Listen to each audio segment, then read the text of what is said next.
Aj ona na mňa myslí, nesmiem zabudnúť kúpiť vajíčka a zubnú pastu. Čo to má znamenať? Je šťastná, je spokojná, je v bezpečí. Potrebujem si upratať v byte. Dnes mám tréning, snad si chalani nevšimnú, že nie som. Ráno musím vstať do roboty. Myslí na mňa aj ona. Dnes nejdem cvičiť, necítim sa. Prečo to tak bolí? Naozaj sa má dobre? Ako sa to mohlo stať? Skúsim si dnes pozrieť veselo. Bolí to. Prečo sa to vždy musí stať mne? Chýba mi. Je to poriadku. Treba mi žiadku. A mlieko, nesmiem zabudnúť mlieko. Čo asi teraz robím? Vládzem. Veď som spravil všetko, správujem energiu. Ako sa môžu ľudia takto vzdávať sa ich. Dopozerám to a pôjdem spať, veď sú 3 hodiny ráno. Tento myslím si, že na mňa myslí. A zase som celú noc nespal.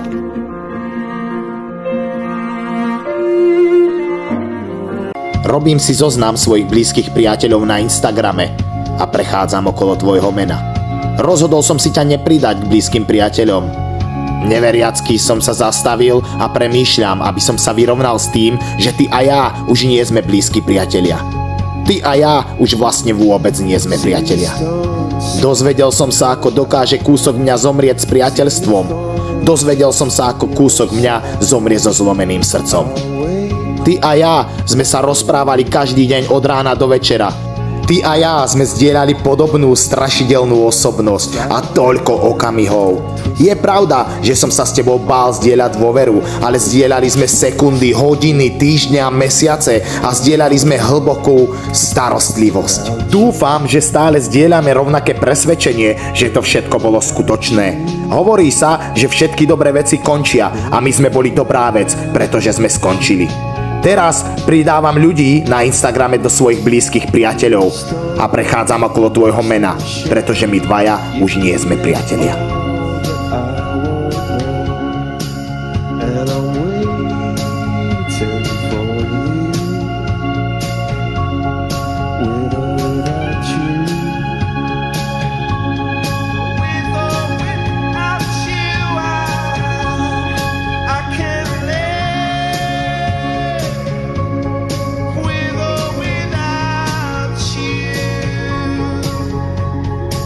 V mojej mysli je deravý vodovodný kohútik. Stále kvapká, kvapká a kvapká. A v pozadí to počujem neustále.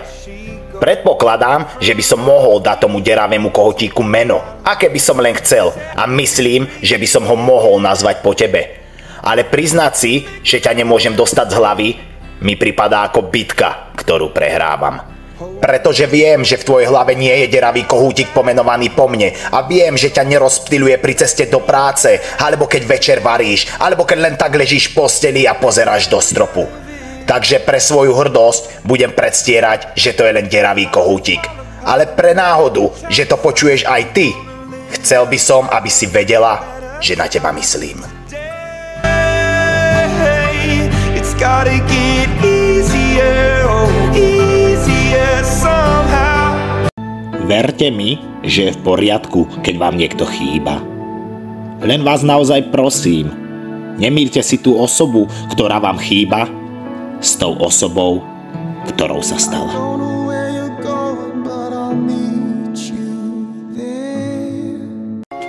Viem, že to nie je to, čo dnes chcete počuť. Ale nie je ich úlohou, aby nás uzdravili.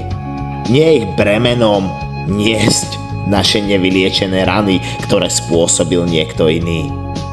Ja viem, že by bolo sakra veľmi jednoduché, keby sme mohli vstúpiť do ďalšieho vzťahu a myslieť si, že ak nás ten človek má dostatočne rád, napraví nás. Ale to neurobí. Ak dovolíme vstúpiť niekomu do nášho života, očakávame, že nás vylieči. Je to tá najsebeckejšia vec. Je to jeden z dôvodov, prečo vzťahy v dnešnej dobe zlyhávajú. Neuvedomujeme si, že zlyhanie jednej osoby nie je zlyhanie tej druhej.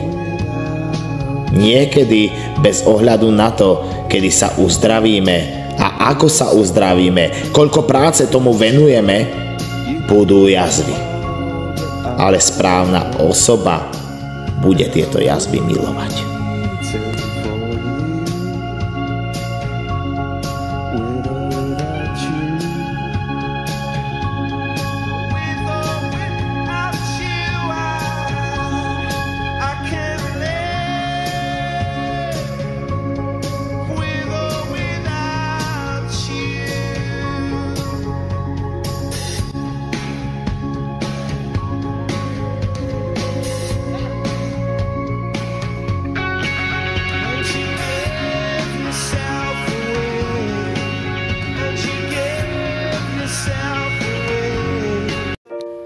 Zaujímalo by ma, čo jej napadne, keď nezdvihne telefón, ktorý jej zvoní už tretíkrát. Stavím sa, že to je niečo ako je šialený, blázon, opitý, rozladený. Ale je to len chalan, ktorý sa stal potom, čo si so svojimi sľubmi zaobchádzala ako s pieskom, ktorý ti len tak preklzne pomedzi ruky. Ja som šialený, keď ty nedodržíš svoje slová. Ja som rozladený blázon, keď sa tvoje slová nezhodujú s činmi.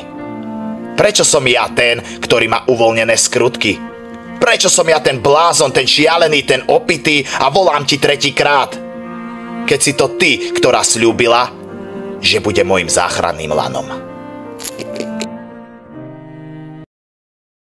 Vždy som si myslel, že domov je miesto trvalého pobytu, kde sa moje srdce cíti v bezpečí.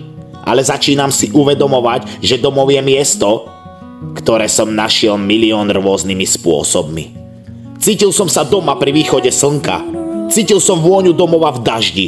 Čaro domova som cítil, keď som videl padať hviezdu. Doma som sa cítil aj v náručí mojej bývalej priateľky. Takže možno domov nie je dom, kde by sme mali zostať. Ale pre dnešok je asi dobré, keď bude domov len dom. Láska by mala byť ako včely. Majú domov, sú verné, neodídu, menia sa, oddychujú, sú pracovité, občas ti dajú sladký med a niekedy ti pripomenú, že aj láska môže podnúť. Ale ak im dáte pocit domova, bezpečia, ste pozorní, trpezliví a udržujete mier, zaručene budete v poriadku.